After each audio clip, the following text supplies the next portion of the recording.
The new patch introduced buffs to several hero augments, and one that seems to be performing quite well is the Stellar combo.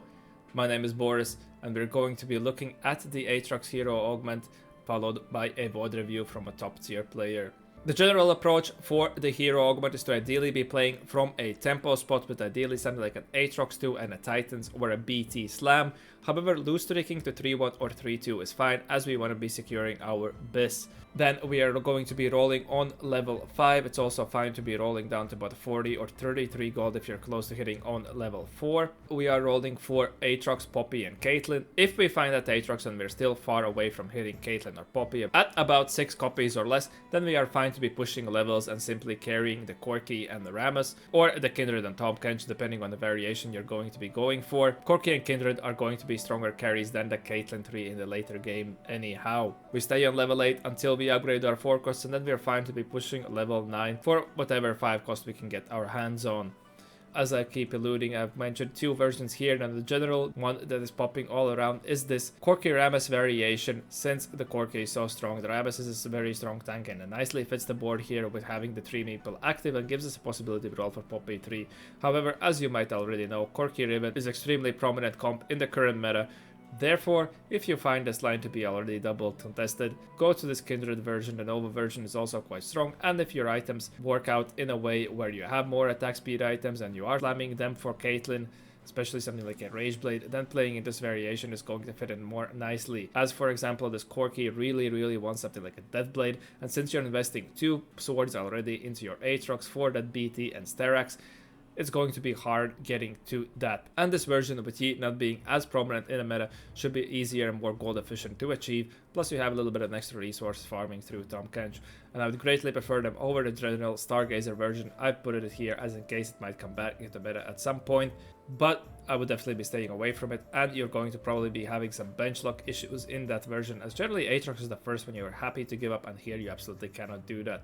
Other things to note regarding the comp, Akali 3 is also a potential duo carry you might be chasing. She would want that Hand of Justice, Eon and Strikers. Low cap, but still a possibility you might be chasing if you find yourself under pressure for necessity to roll. Always have 2 Bastion and 2 Nova in some form of fashion. Nova is going to be sorting out that Shred and Sunder for ourselves, so we're fine to be omitting that. On the artifacts front, Death's Defiance, Infinity Force, Flicker Blades and Evelyn's Instinct are performing quite well. For the emblems, Nova emblem obviously is pouring into that Nova variation. Bastion emblem offers us a possibility to be capping around 6 Bastion. Brawler emblem gives us potential to be playing into 4 Brawler into this Nova variation. And same goes for Marauder and Challenger.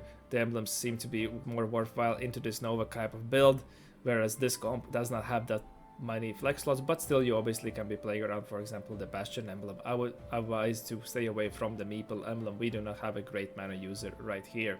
We're going to be utilizing our augment picks to funnel even more power into our units through items and combats. Obviously do not skip strong econ options such as misconnections. Remember where your orbs are up, or pull up a little buddy bot, or on a roll. Especially then we're going to be chasing more of our 1 cost, as you want to be rolling for about 3 units to gain the value out of this augment. Some strong combat options that earn a shout out are Focus Fire, Warlord's Honor, and for our items, obviously anything that gives swords, as we are so sword hungry, are going to do great. And lastly to mention, for the Nova Selector, obviously emblem providing the true damage is going to take prio, but then you want to be Nova Selector and Caitlyn over the Kindred, as having attack speed is going to benefit Aatrox and Kindred more than simply having a shield on a frontliner, and if you do not have any form of an anti-heal, then it's obviously fine to be put on Akali. For our god selection, Varus, since you're playing a reroll comp, is amazing, gives a possibility for those tiny dupes as well. Kale to accelerate item tempo, as we are going to be quite item hungry and want to be spiking with as many itemized units on the stage 3 and 4 as we can. Echo can bridge a little bit of that item gap as well, could play some artifact gamble, or Evelyn for general tempo, and the durability nicely synergizes with our Bastion units. As usual, the cheat sheet is going to be available in the link down below. The meta sheet is there as well with all the cheat sheets, going to be giving that an update on the weekend. Have had a little bit IRL things taken care of, so have not managed to do so yet for this patch. And now let's jump in the game with a top tier player. For our VOD review, we are going to be jumping in game with Panny Andrew. Our gods for the game are Varus and Soraka. I would greatly prefer the Varus's Blessing for this line, and in general over the Soraka's one. Even though it got nerfed, still the effective HP is a little more valuable. especially if you are not playing from behind. If you are playing from behind, then obviously Soraka to heal up. We are playing in the Sona encounter, reducing the level costs. Now this is something that ideally you would not be playing for a 1 cost reroll, since you lose that opportunity to be rolling on 3-1 for your 1 costs. We are starting out already with 4 copies of Veigar, holding on to these Primordian units. Primordian, still a reroll line you can go into from tempo by taking up those item and combat augments to bridge the gap through the nerfs that received. Our slam is a Titans, so definitely would not be leaning more into the Veigar. Veigar is something in a line you would be generally trying to play from the printer version, since if you are rerolling, you're going to similarly have a hard time to getting to that Rammus and Corki. We are also holding on to here, we can see a Jax pair, so I have a potential to play for Bastions. Would have opted to hold on to this Aatrox here right now. Yeah, he does so. So let's quickly look at our augment selection. Good for something, a decent still low streak augment, even though the chance to drop gold at birth by 10%. If you are playing open, this is a good econ option. Pandora's items there in the silver version, you are a little fine, more to greed, but we would definitely want to use this to item tempo, especially in a 2-component start. We would want to be slamming a great item for our board, and it alleviates the chance for that critical success. A little hard to proc still. You're going to be proccing this about mid stage 4, late stage 4. This is where you want to be having generally these line up at early stage 4 to gain the value out of the augment. Unless it offers you an immediate slam, obviously then you can trade a little bit of the delayed power for an early tempo. We do get offered our Aatrox Hero right here, and he seems to be perhaps maybe looking up stabs, but we have the Titan Slam, which is the first key item you want to be sorting out. 1, 2, 3 weak econ augments, could use for direction if you have no other econ options offered. Patience is a virtue, even though its nerfs still good for these reroll lines. But we're going to be slamming our Aatrox Hero here. We have the Nova to go with it, and we have a Bastion to pair with it as well. Could have opted to play a better board here and guarantee making 10. But we'll see. He's probably not too familiar with this augment, as we have not really seen it. I saw some players try it on PB, and obviously in PB lobbies you can get away with a lot of things, but he probably still has to figure out how he wanted to approach his game. So we lose our first round here, and still, I would believe we would want to be making this slam. Try to play the strongest board, though. We opted to sell that Jax the round before to give up on the strongest board. Obviously, if you are win streaking, you are fine to be making this Jax 2 here. And if we are committed to the loss streak, I would have opted then to make 20 here as well. As are we ever making this Briar 2 on this Belvet? Now, potentially he's waiting for an opportunity to see a Rek'Sai and just try to make get a little bit of econ. That is a fine play to be making as well, but now we see he has Planner Jax.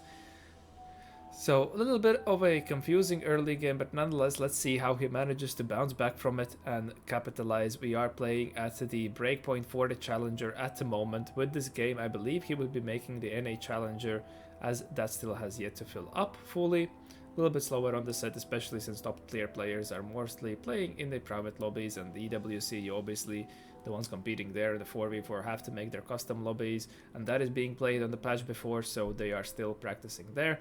We are completing our 3 loss and our god selection here. Immediately see the 2 tiny dupes. I do not think we need to discuss it that much, but otherwise Soraka, you can just use it if you need a belt. And we would definitely be picking up a sword from the Diana here, and we do go with that.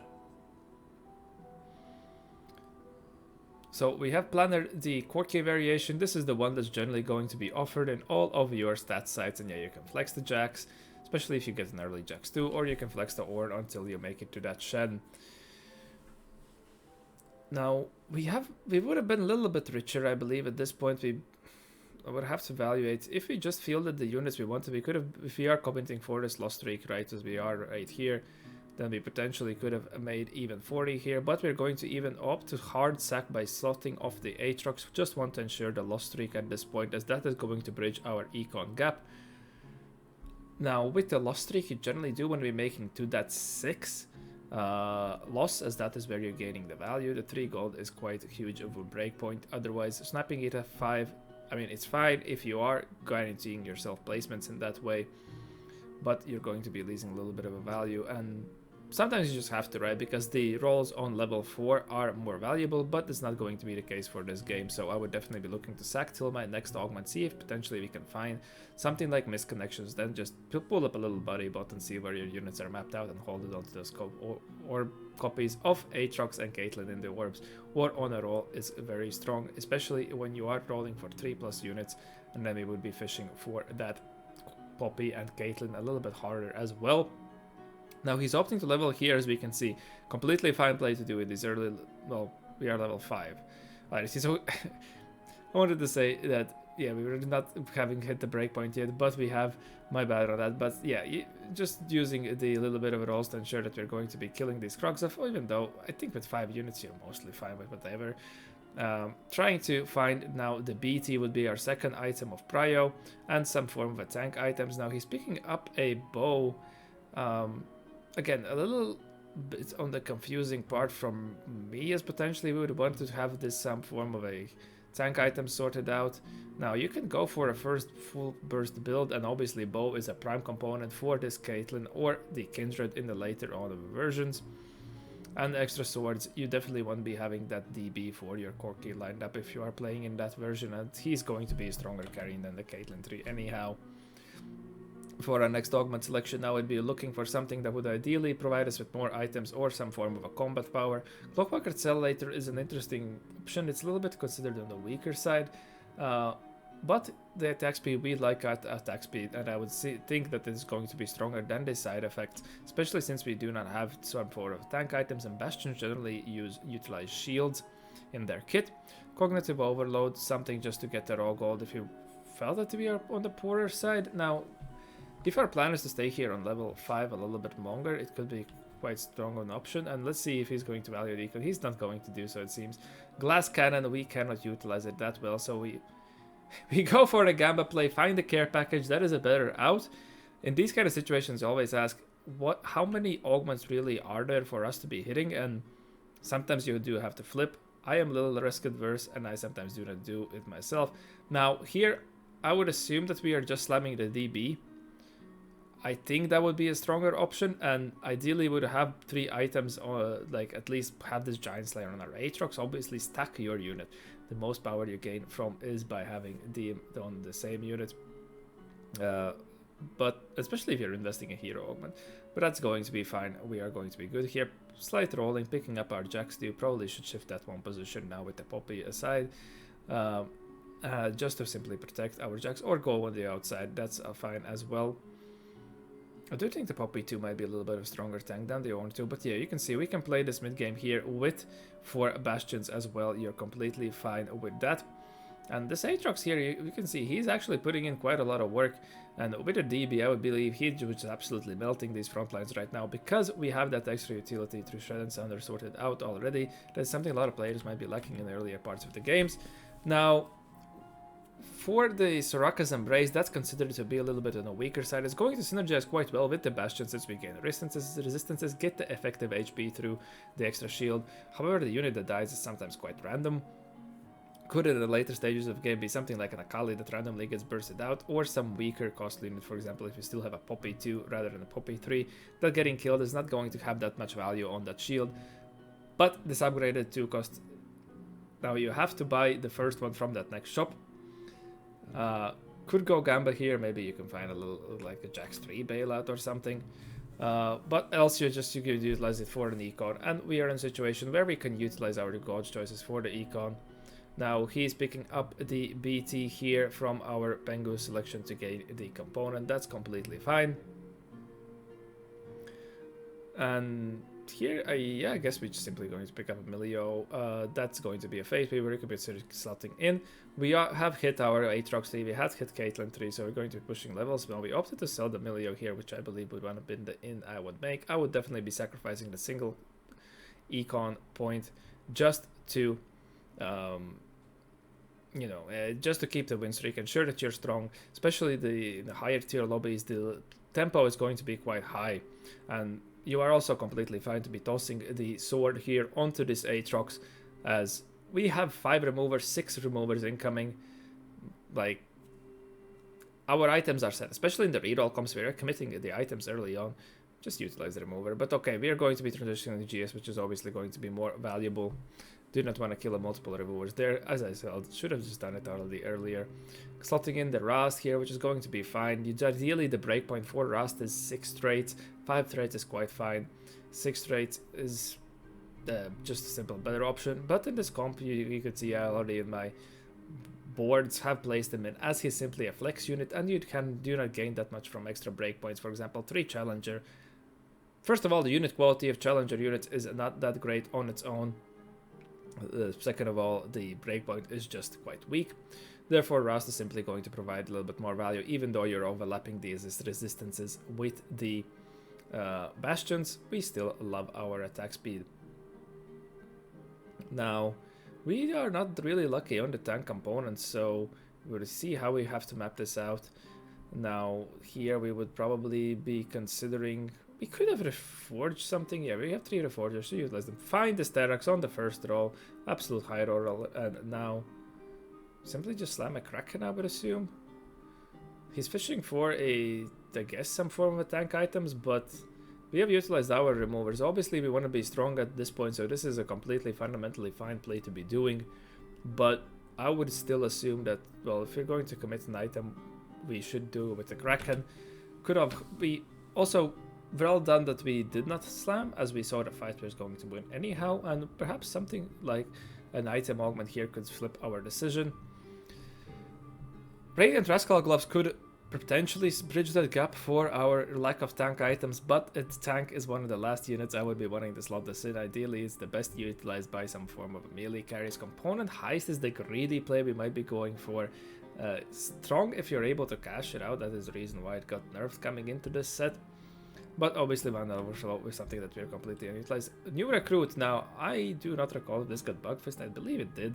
At the start of the patch, it did not simply give you that extra team slot. We have options to utilize these extra team slots to allow us to push tempo, and we potentially have a 4 cost that we can simply slot in. Now, Organa from these random outputs, I believe, is still considered a 5 cost, so just be wary about it in this current patch right now. If you get a random Organa from a 5 cost, you get nothing. Tiny but deadly, though, is quite good. We can utilize attack speed. Caitlyn likes the attack speed. It's a strong combat augment for this specific spot, I believe. Now, Earth's Grabback, though, could sort our component situation, and if he still held onto the glove, we could have sorted out the Nova emblem and then play in that variation. And you can see there is a Corky Ribbon player in the lobby, therefore that is the reason why I sometimes simply prefer playing into this Nova variation. Now there is a Master Yi player as well, so our Kindreds are going to get pulled out. Please do not be slamming an Even Shroud. We are slamming an Even Shroud. Alright, well, we simply have to make slams. Sure, having the Shredded Thunder for the first 6 seconds is fine, but it is what it is. Now, regarding Penny Andrew himself, he obviously is not a absolute pro, but it was kind of hard to find the games due to the pros having their scrims quite private. Nonetheless, he is a high elo player, consistently being in a high elo and grinding a lot of games, which cannot be said by a lot of players coming into this set at the moment. Nonetheless, I am having my fun whenever I'm playing these games.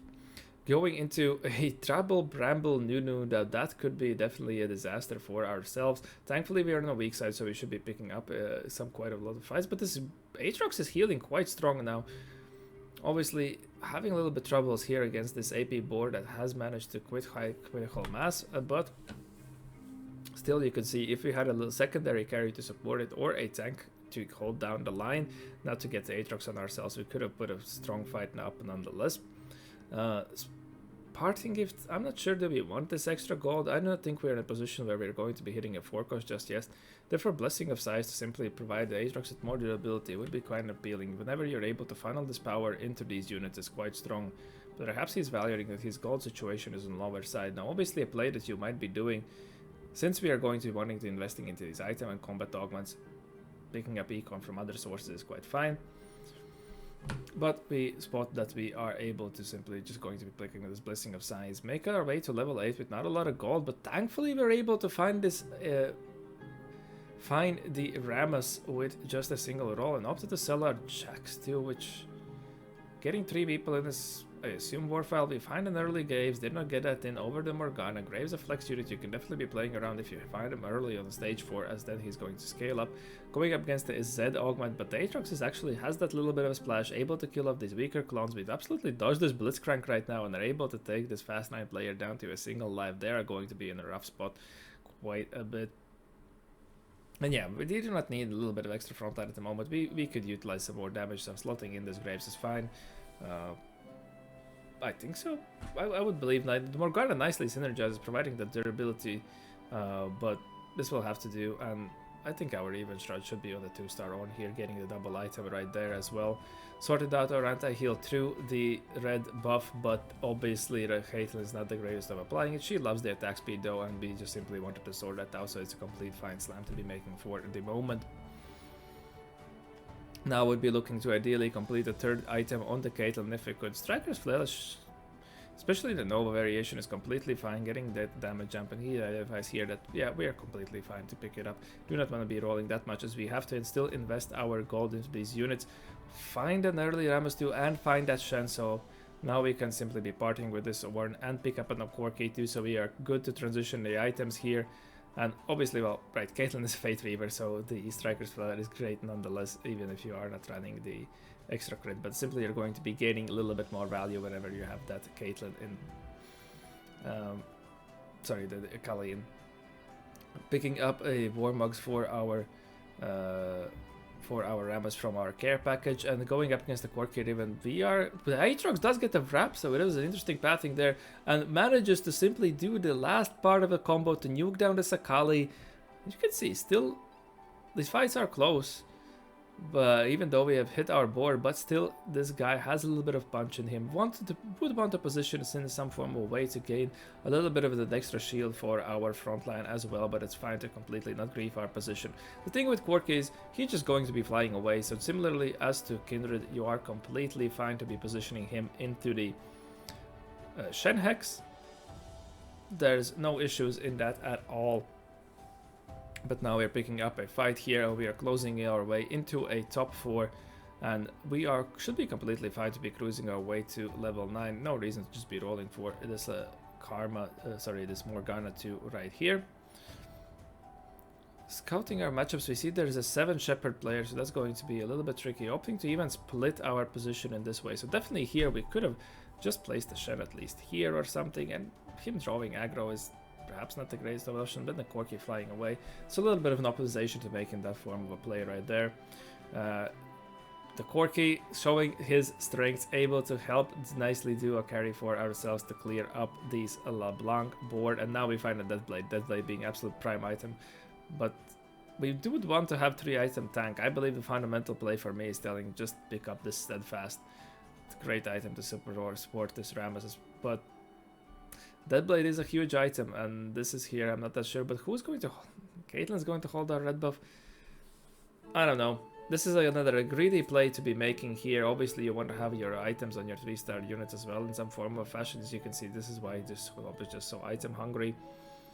But Caitlyn is not the greatest of a player, and you know, you want to complete 3 item units, but maybe we saw that we are completely fine to be greeting to this dragon. To win games in TFT, you have to sometimes make these greedy plays. I'm not the greatest at doing them. Therefore, let's see if we can learn from this here. Having a little bit of exposed Poppy here, but I guess Poppy with 4 Bastion should be a little tankier here than the Morgana. Again, managed to get on the weak side. The Aatrox is able to clear up. Now he paths a little.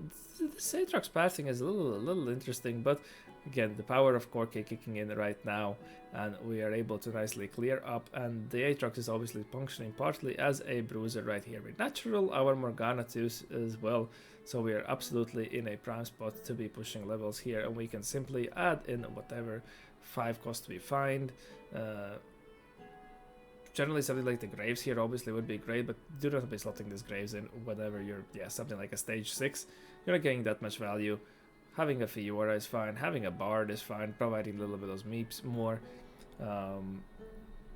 Having a Vex if you have items, for example, Vex with this red buff could be a little stronger. Now we find another Steadfast, so that did get a little bit bailed out here on finding another strong tank item. But you can see also the Even Shrouds, though I wasn't the most happy with it. Simply, you have to be slamming items for the tempo, and having some form of frontline presence is always going to be quite strong. Do not want to be over-indexing your items onto the simply onto double carries. Slotting in a Jhin here is going to be better applier of this red buff, providing a little more armor resist, so that's also quite fine.